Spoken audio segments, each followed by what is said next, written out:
Hey, what's up guys? Ako pala si Andre and today we're going to review a new mod from AFI Customs. This is called the Zephyr mod. Definitely a very cool piece of vaping hardware here. This mod was sent to me for the purpose of this review. This was on loan. So maraming salamat. Shoutout kay Sir Eric Ledesma. Thank you for sending this one out and thank you for trusting me sa pagpapahiram nito para i-review. But of course, this will not affect my opinion about the review, about this hardware. I'll still tell you pros, and cons. I'll be totally honest with you, okay? So again, Zephyr mod, sitting on top is Mirage Evo. This is by AB1 Mac. Shoutout din. Stay tuned guys. Reviewing ko din to next. Going back dito sa Zephyr mod, a little background for the company who made this, AFI Customs. They're already in this industry for the past 3 years. Marami na rin sila nagawang mga mods. Dito sila modder, they're fabricators. Hindi lang ito yung ni-specialize nila. I know that they're into the crafts and fabrications, guys. Not just for vaping. Again, in this industry, they created a lot already. Here are the lists. They created a tank conversion of Emo Plus 5G. Vapors, drone by Silverwolf Customs. Yung drone yun yung dual parallel mod nila na natatanggal na disassemble yung dalawang tube. So sila yung gumawa nun. Also the Torrent by Guru Mods, Lancelot and Dark Knight of Vape Source. Francis M Limited Edition 2 by Blacksmith Mods. Powerful Tube Mod. Yung maker nila Anonymous, they named their tube mod as the Powerful Tube Mod. First, single pole Ati Banayad. Last one is Mule of ATV Mods. Yan, ang dami na nila nagawa. Definitely unrecognized. And yan, this is the first time that they created their own mod. Okay? So, definitely cool. So, I'm also excited. Ang tagal na nilang pinopost to. I'm following Eric Ledesma for a while now. I think back in November yata or December, pinapostan nila itong Zephyr mod na to. At first, akala ko simple lang yung mod. Kaya pakita ko sa inyo, sobrang bilib ako sa performance nito. I'll break this one down for you. For now, we'll go to the specs, okay? Black Delrin in elegant matte. So matte finish firing button with locking mechanism, brass top cap, copper bottom cap, hand tight only, can accommodate 22mm and 24mm atomizers, aluminum lining, thick copper tube inside, single 18650 battery, non-hybrid top cap, serialized, and yung price point later sabihin ko sa inyo. Yun yung specs nung Zephyr mod. Mamaya, explain ko pa sa inyo yung mga specs na nasabi ko. Today for the review, I'll show you kung paano siya tanggalin. Siyempre, as well as dun sa pagbabaklas sa kanya carefully. Ang ganda kasi ng finish niya. You don't wanna scratch this mod. Breakdown natin siya, tapos babalik natin. Well, pakita ko sa inyo kung paano siya linisin. Sabihin ko rin yun dun sa review. Balik tayo, cons, pros, and price point, and I'll tell you my opinion. Dive down tayo, then I'll show you more about this mod, okay? And there you go. Here's the Zephyr mod, guys. We have this laser engraved. Here's the serial number. I got 051. Well, this is from Greek mythology. Zephyr is the god of wind. Oh, definitely cool. So you can see there's also an aluminum lining here. For design, magandang touch niyan. Gusto ko yan. Then this is yung side ng sa firing button. Delrin firing button. May lock mechanism dyan. Mamaya papakita ko sa inyo. This is the plate as well. Removable plate. The other side, same. Nothing here. Very clean. Dito sa side na to. Pero sa top cap. Ayan. Ito yung top cap niya. As you can see, we have the non-hybrid top cap. So, for extra safety, which is a really nice touch. But later on, napakita ko sa inyo yung performance talaga. Kung mag-perform siya, parang hybrid. Ayan, sa bottom naman, ito yung battery cover. This is your negative copper contact. This is solid copper with 3 vent holes and yung grip niya. You can just tighten or loosen this. So, madali lang tanggalin. Ang maganda rin dito, hindi lang siya basta pang pampihit. You can, in fact, I can grab it. Not too thick, not too thin. So, very nice touch. And here, solid copper. Big chunk of copper. Ang ganda rin kasi kung makikita nyo yung difference ng thread niya. If you have a slightly shorter battery, walang problema. It will screw all the way down. Malaki yung clearance niya. And if you have a slightly longer battery, wala rin problema. You can also adjust it here sa top cap. Naiikot din yan eh. Kahit luwagan nyo konti ito, higpitan nyo na dito konti, diba? I can assure na hindi aalog yung atomizer dito sa taas. Babaklasin ko na to. Papakita ko rin kung ilang pieces talaga to pag binaklas. So, ayan, simula tayo dyan. Oh, medyo Nahigpitan ko yata. You can just use your thumb or your fingers. Natatanggal naman siya. But may isa rin akong feature na ipapakita sa inyo. Kapag sobrang nahigpitan nyo to, just in case, kung mapapansin nyo, meron siya ditong maliit na butas. Yan. Kung mapapansin nyo, merong butas dito, di ba? Isang butas lang yan. Ang use nito, para dito. Pag sobrang nahigpitan nyo yung top cap, siguro dahil sa atomizer, habang nagbe-build or whatnot, makakatulong to para i-unscrew nyo yung top cap. So, ang ginagawa ko dito, huwag nyong itutulak to ng ganun kasi possibly na kumabuse siya, tumama dito. Sayang naman kung magagasgas yung matte finish ng mod. So, ang gagawin nyo dyan, pasok nyo to. Ang ginawa ko, tutulak ko siya konti ng thumb. Clearance naman kasi nito, konti lang yung tulak nyo, diba? Para lumuwag lang talaga. Ito, papakita ko sa inyo. So, konting ano lang, konting pressure lang. So, yan. Pag lumuwag siya, sobrang dali nang matatanggal yan. Ayan. So, pag ganyan, pwedeng pag ganyan. So, yun lang. Ganun siya kadaling tanggalin, guys. Ayan. Ayan. Ayan. Pakita ko lang sa inyo to. This is solid brass, guys. Ito palang mabigat na. By the way, tinibang ko pala yung buong mod. It's at 156 grams. A bit heavy, but not heavy like SOB. Hindi ganun. Or even Lil SOB. Hindi siya ganun kabigat. But I really like the feel of it. Mabigat, elegant. Alam niyo, yung bigat niya, yung bigat mamahalin. Parang ganun. But not too heavy. This is self-adjusting 510 pin. So yan, dito ko connect yung atomizer nyo. It's not adjustable na ini-screw but self-adjusting. Depende dun sa height ng atomizer nyo. Tatanggalin na rin natin. Yan. So here. Sa ilalim naman, makikita nyo sobrang kapal nung peak insulator, guys. Tsaka hindi siya yung maliit lang, tas biglang matabang 510 na connect dun sa battery nyo. Hindi. Mas malaki yung peak insulator niya, which is definitely nice. So, kabit ulit natin para makita nyo. Diba? Gandang feature nito for me kasi kitang-kita nyo talaga na insulated siya. So, yun, hindi pala siya ganun ka-loose. Kailangan talaga ng force, diba? Ito naman, natatanggal din siya, yung peak insulator niya. So, if you really wanna clean it, ito since solid brass siya, madaling-madali, at hindi niya na kailangan kasama yung peak insulator. Sorry, hindi ko nalinis. Ngayon ko lang talaga siya nabaklas. Ngayon ko lang pansin na pwede pala siyang tanggalin. Again, this is solid brass. Highly polished pala to. Nung natanggap ko, napakakintab nito. Hindi ko na nalinis yung brass na top cap. Ang nalinis ko lang yung mod tsaka yung copper contacts. Yan yung laman. Top cap lang to. Punta naman tayo sa body ng mod. Ayan. Papakita ko sa inyo kung paano tanggalin yan. Yung locking mechanism nito, kung mapapansin nyo, diba? Ito yung housing ng firing button, yung manipis na yan. Yung merong lubog na yan, itong magkabila. Yan yung housing ng firing button. Then, ito yung lock, yung nasa gilid ng mismong Delrin firing switch. Itong may grooves na to, yan. Yung mga ligas-gas na yan. Kapag dinikit nyo kasi yan, tatama na yung daliri nyo yung balat nyo So, pwede nyo siyang ikot. Ayan, nakikita nyo umiikot. Yan. So, ilock natin siya. Kapag nilock nyo yan, hindi na mapipindot. Kasi yan, hindi na siya gagalaw. Wala siyang galaw. Pag naman in-unlock natin, screw nyo lang siya all the way. Tighten nyo lang. Then, ito nyo, nakaangat na to. Pwede nyo na siyang i-fire. May papakita ko ulit kapag may naka-install na battery. Paano baklasin to? Makita nyo ulit yan, yung gatla na yan, yung magkabila dun sa housing ng firing switch. Again, smallest precision screwdriver. Again, wag nyo ulit itutulak to basta-basta. As much as possible, itulak nyo ng isang thumb dito. Ayan, i-click agad siya. Ikot nyo lang siya. Yan. Kanya tanggal na siya, diba?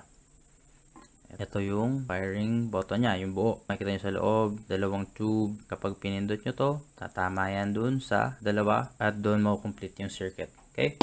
So, punta tayo dito sa firing. Ito lang naman, para tanggalin to, ito muna itatanggalin nyo. I-press nyo, then i-twist nyo to. Simple lang naman, diba? Ayan, nakita nyo yung haba ng thread niya. So, wala kayong problema na bigla siya mag-loosen or matanggal at mag-auto fire yung mod nyo. Ang haba ng thread niya. Then, ito yung loob. Ayan, ito yung mismong switch. Yung button pala. Then, we have the spring. Very nice spring, by the way. Switch niya, simple lang. Steel, nothing fancy, but stiff siya. So, maganda. Hindi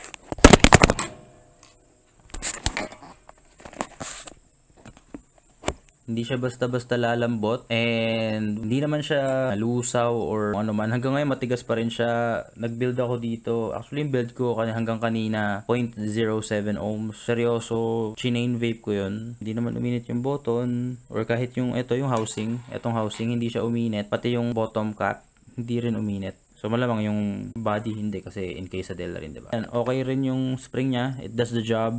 Wala akong problema dyan. Kasi if ever na magka-problema ako, madali naman palitan ng copper spring yan. Then, itong housing, yung locking mechanism, natatanggal din yan, syempre. Yan yung umaangat, diba? Oops, ayan, tatanggal siya. Hindi natin yan. Ayusin ko lang,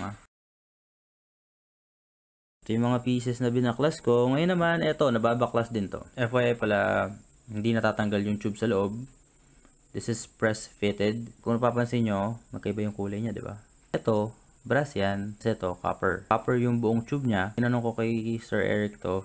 Para siyang sing-sing daw. 2mm daw yung haba niyan. So, para siyang sing-sing sa dulo. This is just for insertion. Akala ko kasi copper tube na in case sa brass. Pero nung tinignan ko dito, copper. Tinanong ko gano'ng kahaba yung brass sa loob. Sabi niya 2mm. This is just for insertion daw. Parang guide.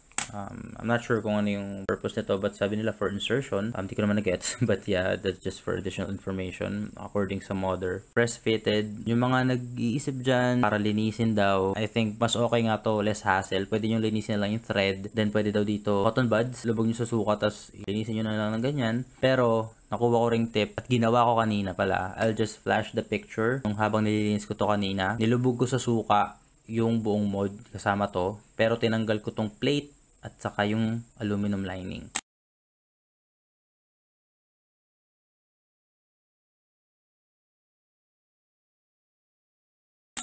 So ayan, papakita ko sa inyo paano tanggalin to. Hahatakin nyo tong item. Ayan, madali na siyang matanggal, diba? Siyempre, kapag wala yung firing button, hindi naman siya matatanggal basta-basta. So, puwersa din. So, ang ganda ng fit nito, ang ganda ng fit dito sa Delrin. Ito, mahirap siya tanggalin kapag hinatak yung ganyan. Naghanap ako ng ibang way. At for me, feeling ko, ganito yun ako. Zoom ko lang konti. Kung makikita nyo, focus, ayan, meron siyang space konti. Diba? Hindi naman sinabi sa akin to, pero I think this is clever. Ayan, yung dark na yan, may space dyan. Ginawa ko, flat na precision screwdriver. Kung may mas manipis kayo, mas okay. Or anything na kaya mag-slide dyan, unti-unti ko siyang ginalaw-galaw. Parang yan. Ayan, umangat na siya, diba? So, doon naman sa kabila, para hindi siya pumaling. Ayan, ganun lang. Ganun siya tatanggalin. So guys, kung yung isasama to sa paglilinis kasi highly polished tong aluminum na to, baka lumabo or mangitim siya kapag nilubog nyo sa suka. So ayan, this will come off easily. So kung gusto nyo punasan to, kung OC kayo, nakita nyo, kintab, diba? So ito, yung sa salamin, yung sa eyeglasses, ito yung pinamunas ko kanina. Ayan, wala nang problema. O, diba? Ayan. Kinis, diba? So yun lang. So, highly polished yung labas niya talaga. Yung mga part na nakikita nyo. Yan. So, then, ito yung mod. Lahat ng parts niya. Guys, kung makikita nyo, hindi siya overly designed. Simpleng-simple lang. Yung mechanism niya, simple lang din. Pero, every detail nung bawat peraso niya, elibs ako. Promise. Simula lang tayo dito sa peak insulator na natatanggal, doon sa adjustable na 510 pin, yung brass top cap niya, yung feature niya na pag na-stock, you have another way para tanggalin siya nang hindi nagagasgas yung top cap. Ito may 3 vent holes, ang ganda nung grooves niya, ganda nung grip niya, gustuhan ko yun. Then yung spring, simple, nothing fancy but antibay, I swear. Sabi ko nga yung 0.07 na build, chinane vape ko, wala naman na, hindi siya nag-collapse, di nag-melt or whatnot. Locking mechanism, definitely safe. Kung naglalagay ka sa bag, ayaw nyo magtanggal ng baterya, you can just simply lock it and know that you're safe. Yun lang, aluminum pala to, yung firing button casing niya. Kaya nga, pinakita ko naman yung picture kung paano linisin to. Pwede nyo rin naman na yung basahan na may suka, punas nyo lang dito. Yung finish niya, hindi sensitive sa suka. Kaya mag-alala. Tinry ko na. Yung threading niya ang ganda. Simple lang. Hindi ganun kanipis yung threading. For me, kind of standard yung threading niya. Well machined. Walang garal-gal, walang bungi. Yung loob, ayan, malinis. Kung makikita nyo naman nagre-reflect pa, diba? Ito, again, cotton buds, madaling linisin. Additional information pala about dun sa matte finish nung mod. This is sandblasted with glass beads. Hindi ko alam kung paano ginagawa yan, pero glass beads daw, according sa modder. Ang ganda ng finish niya, guys. Actually, natumba-tumba na to sa lamesa. Wala naman problema. For me, yung finish nito, this is scratch resistant. You just need to, take care of your mod. Syempre, wag nyo basta-basta binibitawan kung saan-saan. Ingatan nyo siyang mabuti. Especially with the finish. Halata to siguro pag nabagsak sa semento, diba? Simpleng-simple, guys. Ngayon, ibabalik ko naman siya isa-isa. Sisimulan ko muna dito. Sa lining, again, pwede nyo siyang i-polish muna bago ibalik. Ito pala, tinry ko siya bali-baliktad. Walang problema. Swak na swak pa rin siya. Ganda nung tolerances niya. Yung measurement, swak kahit paano nyo ikabit. Okay. So, yan. Kita nyo? Wala namang puwang, diba? Ayan. Okay na, okay yan. Then, ito naman. Yung plate. Boom. Kabit agad siya. Then, punta naman tayo sa locking mechanism. Hindi ko lang kung narinig nyo umiyak yung anak ko, pero umiyak siya. Pagpasensya nyo na kung narinig nyo. Ito naman, ito yung locking mechanism niya. So, okay naman yung threading niya. Smooth, walang problema. Then, kabit na natin to. Ay, yung switch pala. Ay, yung spring pala muna. Ayan. Then, ito. Then, ayan. Again, tulak. Zoom konti. Ayan. Focus. Tulak nyo muna konti. Shoot nyo to. Tapos kailangan nakatulak kayo para hindi siya rin gumalaw habang ini-screw nyo to. Ayan. Pag kumagat, wala nang problema. There. Yan na yung throw niya. Simpleng-simple lang. Sorry, na-delete ko yung clip na to. Yung pag-assemble. Sensya na. Hindi ko sinasadya. Tutuloy ko lang yung assembly nitong mod. Tapos na tayo dito sa firing button. Sa housing ng firing button. Dito naman tayo sa top cap. Ito. Yung solid brass. Kabit muna natin yung peak insulator niya. Ayan. So yan, kahit daliri lang, guys. Then lagay naman natin yung mismong 510 connector. Ayan, mag-snap naman siya into place. Ayan. Kabitan natin to, yung firing button. So ayan. Kita nyo, easy lang. Walang problema. So ayan, make sure na snug siya. Wala akong tools dito sa kwarto. So, kunwari ito. Kunwari itong tulo. Ayan. Para lang hindi siya mag-loose. Hindi yung sinasadya, diba? Then, ito na. So, makita ko rin pala kung paano magkabit ng atomizer blade RDA. Kakabit nyo muna to. Ito yung naging best practice ko para sa mod na to. Make sure na snug siya. Tutulak nyo rin to para ma-ensure nyo na lapat yung 510 dito sa connector. Then, kabit na natin siya. Ayan. So, unahin nyo yung top cap as much as possible. Huwag nyo munang higpitan all the way. Kabit nyo muna yung battery. So here, battery. Rewrap lang to. Don't worry, hindi siya hubad.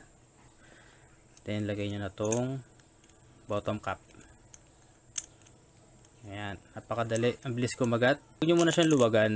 Kaya kung OC-OC nga kayo, tulad nyan, kapag kasi hinigpitan ko siya ng todo, hindi siya naka-gitna. So, luluwagan ko muna siya. Kunwari, ganyan. Then, hawakan ko to, saka ko hihigpitan yung ilalim. Ayan. Pag mahigpit na siya, hindi na to gagalaw. Pag hinatak niya, wala nang problema. Okay?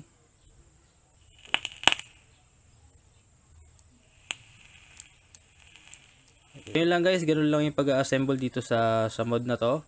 Ang pagkakabit ng atomizer. Add ko lang pala yung dimension nga pala na itong mod. 86mm by 35mm dito and by 27mm. Okay, so yun lang, guys, tuloy tayo. Ayun, nakita nyo naman kung paano baklasin, paano ibalik, at nakita nyo lahat ng specs nya, yung special features nya with the purpose, locking mechanism, non-hybrid top cap. Yung build ko dito is 0.12, not too low. Pero nakita nyo naman yung ramp up. This is twisted stainless steel, 24 gauge. Yung ramp up nya, ang bilis.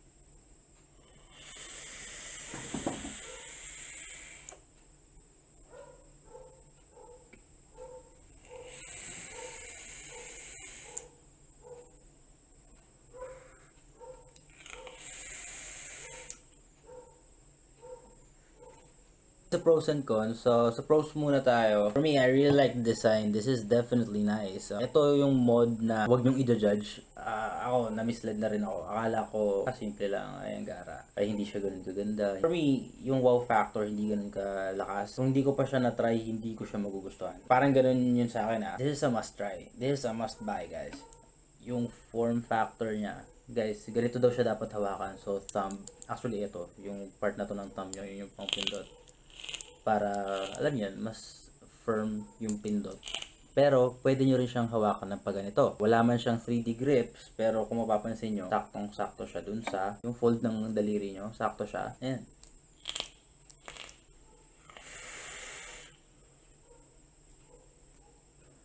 Diba? Sakto pa rin siya eh. Guys, nakikita nyo yung ramp up. Parang hybrid. Yung quality ng copper sa conductivity, kuhang-kuha nyo siya. Copper bottom cap, copper tube, yung 510 nya, copper din.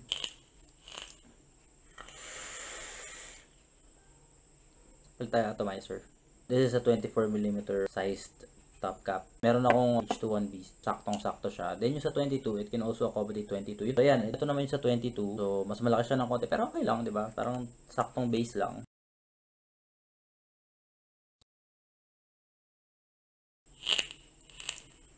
So, ito naman palang build dito, this is the one at 0.07. So, mas makikita nyo yung ramp up niya. Lalo sa mga mahilig mag-build ng sobrang baba. Di umiinit yung mod. Tinry ko ang i-chain beef, hindi rin. Ultimo ito, hindi umiinit. Yung atomizer lang talaga. Try natin. Pakita ko sa inyo.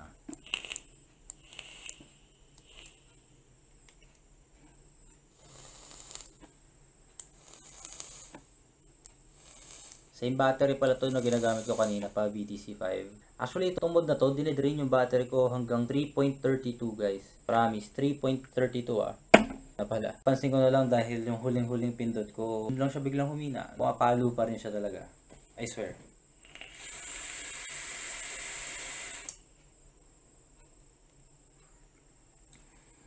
Flavor RDA guys.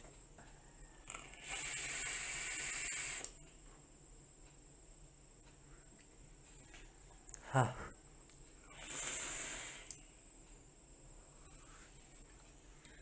Ha. Ha. Lang. Ganda ng design, promise. Sobrang elegant niya for me Yung lining niya, yung silver line niya, ang gandang touch nun para sa akin. Yung grooves niya dito, to ensure na paghawak niya siya, hindi siya basta-basta dudulas. Dahil makinis nga makinis siya. Hindi siya madulas. Kung dry yung hands niyo, syempre, alam niyo yan. Ayan, possible na dumulas. I think this will prevent it. Kung hawak niya mabuti, diba? Kung ganito yung hawak. Then, another pro for me, locking mechanism. Kung mahilig kayo, bumabiyahe-biyahe kayo. Tapos, ando na tayo, if you have the chance to take off the battery, that would be the best advice. Tanggalin nyo kahit ano pa yung mod nyo, tanggalin nyo. Guys, mainit na pala yung atomizer, pero ito hindi pa uminit, promise. Hindi rin uminit yung gilid, yung housing hindi uminit. So yun, you can just simply lock it guys. Hindi nyo na kailangang kukuhin. Ganyan lang, kung hawakan nyo lang ganyan. Basta dumikit yung balat ng daliri nyo, lock na yan Yan. Tapos hindi na siya mapipindot. Hindi na siya gagalaw. Then, ayan, pag ilalak nyo, balik nyo lang. Ay, pag i-unlock pala, then, diba? That's definitely a good feature of this mod. Kasi nga, nalalak siya Daming mod ngayon na lumalabas. Tube mods na walang lock. Well, this one, less hassle guys. For me, yung extra features na yung may gatla or parang butas dyan. Ang gandang feature nun, pag na-stuck, kaysa naman magasgas or kung ano pang paraan gawin nyo, at least ito, built talaga siya para sa isang paraan. Sukin, ikutin. Pati yung top cap, definitely a nice touch. Ang kapal nung nung tube niya. Not really a trivia but additional information para sa inyo. Yung copper tube pala niya, hindi siya yung tube na copper tube tas hiniwa-hiwa lang para maging tubo. Ikabit dito. Ang ginawa sa kanya, solid copper siya. Then dinrill yung loob. Ayun, makukuha nyo yung gusto nyong kapal ng tubo nyo. And which is for me, mas okay kasi solid Solid siya from solid copper talaga na bar. Binutas yung loob then kinabit dito. Definitely a nice thing to know. Yung bigat niya, gusto ko yung bigat niya. You definitely feel your money's worth. Hindi siya kasing gaang nung iba at hindi siya kasing bigat nung ibang mods ngayon na bakal yata lahat. Another pro for me, ayan, yung madaling ang i-adjust. Depende sa pagka-OC nyo. Walang problema dito. Yung finish niya, ang ganda ng finish niya. Elegant design. Not overly designed as well. Actually, wala talaga ako masabing con dito. I'm not trying to be like a fanboy or what. But kung papipiliin talaga ako ng con para dito, well, minsan nagmi-misfire siya kung, alam mo yun, lalatoy-latoy ka pumindot. Ayan, tulad yan, hindi naman siya nagpa-fire, diba? Kasi pabilog kasi yung tubo tapos flat yung firing pin nyo eh. You really need to mean it kapag ipa-fire nyo eh. Kasi yung pang-fire talaga yung pindot, diba? Hindi siya basta-basta magpa-fire, pero dapat yung may konting diin. Might find this as a con. I don't agree to that. But yeah, let's just say na subjective con yun. Wala, pag maayos naman yung pindot nyo, magpa-fire naman siya maayos eh.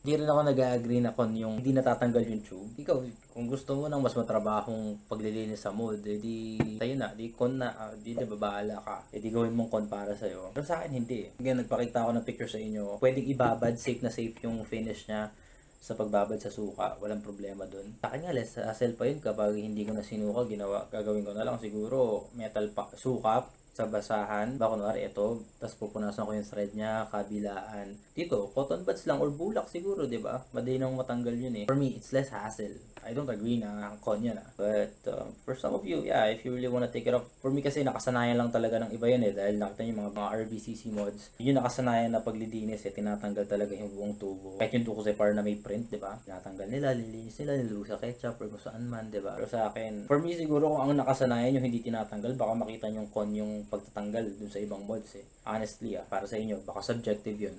If I need to say a con, then that might be it. Pero subjective, okay?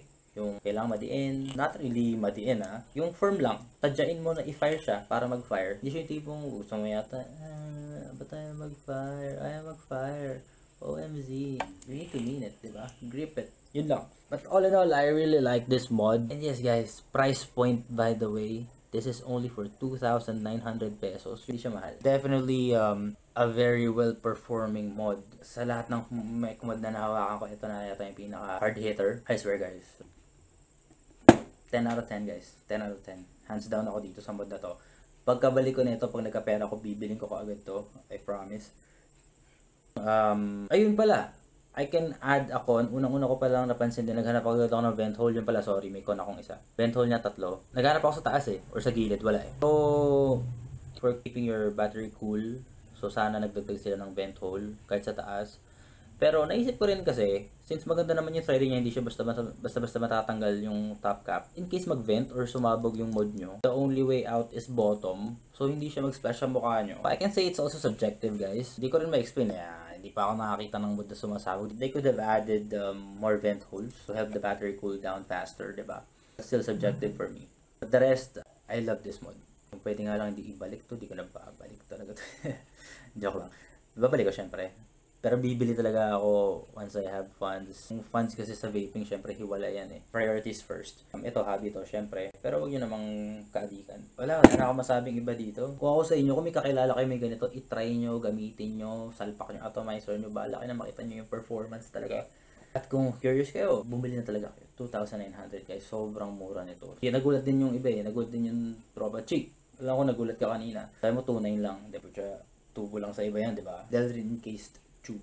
Ilang just treat your mod with more care. Wala na ako masabi sa mod na to. 10 out of 10. I'm going to lose this mod. If you're gonna ask me if I'm going to buy one tomorrow, ulit ng same. Yes, I would. Bibili ako, I swear. I'll spend another 2,900 para bumili ng mod na to. Ayun nga, sabi ko, pagkabalik ko nito, the next mod that I will buy would be this Secure mod by AFI Customs, guys.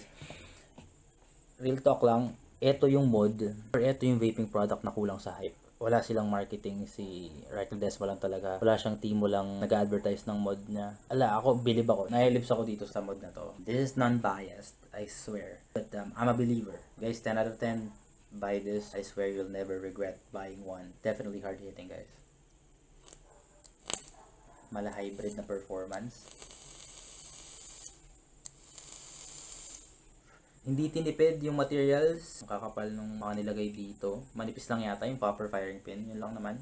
But the rest, the safety features, yung silbi ng mga maliliit na bagay, hindi overly designed. I really like it. If you're planning to buy a new mod, make sure to put this on your list. Hindi kayo magsisisi guys, I swear. So yun lang. Again, 10 out of 10. Sana nagustuhan niyo yung review ko dito sa Zippier Mod by AFI Customs. Maraming salamat for watching. Always vape on, vape safe, and vape smart. Suporta lokal. Supportahan natin yung mga produktong atin. And always support your local vape shops, guys. Vaping etiquette as well. Never na never kayo mag-cloud chase in public. Please lang. Okay, mag-cloud chase sa smoking area, sa daan, habang naglalakad. Basta natin yun. Especially na yung nagkaka-issue yung industry natin, yung community natin, pagbaban or pagre-regulate and all that. Make sure to do something on your end para ma-retain natin yung hobby natin, itong therapy natin, para makapag-quit na smoking. Maraming salamat again. Don't forget to like, share, comment, and subscribe, guys. I really need your support on this one. Again, I'll be posting a very long video soon. I'm working on a project, so I need your subscription. I need my YouTube channel to be in a good standing. So, yun lang. Sana mag-subscribe kayo. Sana magustuhan nyo ibang videos ko. Check out my other videos sa channel. I'll be reviewing more products. So, maraming parating. Re-reviewing sila isa-isa. May mga orders.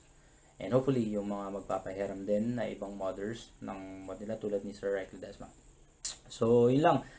Again, guys. Vape on, vape safe, and vape smart. Vaping etiquette.